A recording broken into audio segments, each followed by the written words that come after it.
FZS version 3 meter. মিটারটিতে problem আছে, ডিসপ্লেতে শুধু লাইটগুলো করছে, কোনো ডিজিট বা লেখা নেই, দেখতে পাচ্ছেন পুরো ব্ল্যাঙ্ক আছে।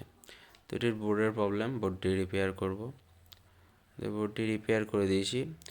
এখন দেখতে পাবেন এখানে যেই ইঞ্জিন ম্যালফাংশন যে লাইটটি আছে এটিও গ্লো করবে, তখন এটি গ্লো করছিল না। তখন বোর্ডটি রিপেয়ার হয়ে গেছে। তো এতে ডিসপ্লেটি লাগিয়ে চেক করব যে ডিজিট আসছে কিনা। দেখতে পাচ্ছেন ডিসপ্লে লাগিয়ে দিয়েছি, পাওয়ার অন করলাম, দেখতে পাচ্ছেন এখন অল ডিজিট আসছে। তো বোর্ডটি রিপেয়ার হয়ে গেছে। এরপরের ফিউলটি চেক করে নেব, ফিউল দেখাচ্ছে কিনা। ফিউল প্রবলেম অনেক সময় থাকে, সে কারণে চেক করে নিলাম, দেখতে পাচ্ছেন। তো সাকসেসফুলি মিটারটি রিপেয়ার হয়ে গেছে।